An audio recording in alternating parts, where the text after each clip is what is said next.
J'ai eu une discussion hier avec mon mari et après coup, j'ai commencé à réfléchir sur la place qu'avaient les réseaux sociaux au sein de ma vie, l'impact que ça avait sur mon quotidien. Dans le sens où depuis 25 ans, je suis freelance, il est impératif pour moi d'être présente en ligne et archi nécessaire d'être là sur les réseaux sociaux. Ça veut dire créer du contenu, ça veut dire se montrer, ça veut dire essayer de se vendre un maximum et ça veut dire être là le plus possible en essayant de trouver du contenu qui soit intéressant et qui soit vendeur. Donc en gros, ça a fait plus de la moitié de ma vie que je suis présente sur les réseaux sociaux et que vraiment ça prend une place assez phénoménale de mon quotidien.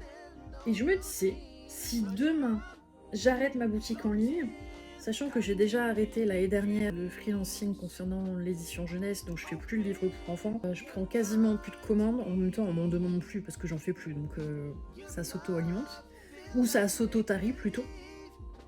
L'existence de mes réseaux sociaux, elle a plus vraiment lieu d'être. Sauf que, mais comme pour énormément d'entrepreneurs et des gens qui sont à leur compte, les réseaux sociaux ont pris une place folle dans notre quotidien.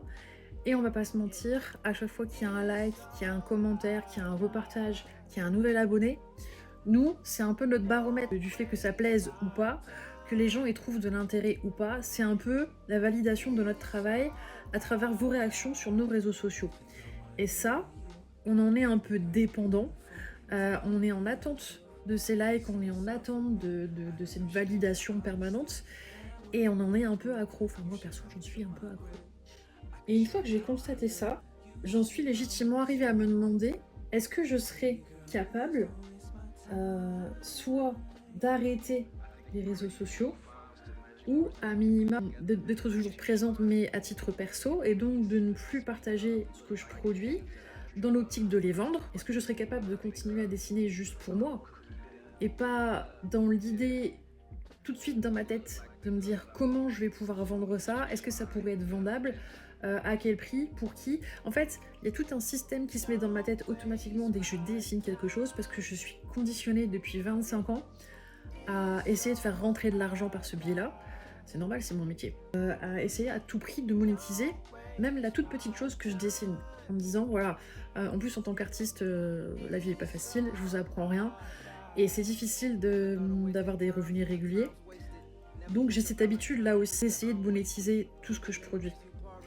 Sachant que, par exemple, j'ai des toiles dans mon bureau que j'ai peintes il y a des années, à une époque où j'avais commencé à travailler un peu en art abstrait. Sauf que ces toiles-là, elles pourrissent dans mon atelier depuis des années, et quand j'y pense, en fait, ça me fait mal au bide, parce que dans l'absolu, j'ai pas fait ces toiles pour qu'elles restent à moisir dans un meuble dans mon bureau, quoi. C'est pas, enfin, pour moi, c'est pas possible. Et je me dis que entre la peur du manque, ce besoin que j'ai tout le temps de monétiser les choses parce que j'avais toujours eu besoin de faire rentrer de l'argent, c'est très compliqué, les réseaux sociaux, d'arrêter. Et j'aimerais bien avoir votre avis sur la question. Comment vous, si vous êtes aussi indépendant, si vous êtes entrepreneur, si vous êtes artiste, comment vous vivez ça? Est-ce que vous vous êtes déjà posé la question? Parce que je trouve ça hyper intéressant. Et là, vous pourriez me dire, mais pourquoi tu te prends la tête en fait? Tu gardes ton compte et tu montres ce que tu dessines pour toi, sans rien vendre, juste vraiment pour toi. Et en fait, je me rends compte que non. Non. Parce que, d'une part, je me dis, qu'est-ce que je vais faire de tous ces dessins? Qu'est-ce que je vais faire de toutes ces idées? L'idée de les mettre dans un carnet ou de les dessiner et après de les laisser dans un tiroir, ça m'intéresse pas du tout, mais genre vraiment pas du tout. Et je me rends compte du coup que je sais plus dessiner pour le plaisir. Ça fait hyper longtemps que j'ai pas fait ça, je saurais même pas quoi faire, et je sais même pas si c'est sain. Alors, j'ai la réponse en fait, je sais que c'est pas sain. Et pour l'instant, j'en suis incapable. Je ne sais rien dessiner sans avoir l'idée en tête à un moment ou à un autre de le monétiser. Et j'avoue que me rendre compte de ça, ça me fait un peu chier. Et depuis tout à l'heure, je dessine sans que vous voyez vraiment ce que je fais, donc je vais vous montrer où j'en suis. C'est une petite commande qui m'a été passée pour une carte de vœux, même si elle n'est pas finie. Donc voilà, j'en suis. Et je travaille avec une gamme colorée très limitée, sans contour. C'est un exercice assez sympa, j'aime bien, et j'espère que le rendu lui plaira, et que ça vous plaira à vous aussi. Putain, on en revient encore une fois au fait que ça plaise au plus grand nombre, quoi. C'est pas possible. Non, c'est pas censé plaire à tout le monde, c'est pas censé vous plaire à vous, c'est censé plaire à la personne qui me l'a commandé. Il faut que je me rende ça dans la tête.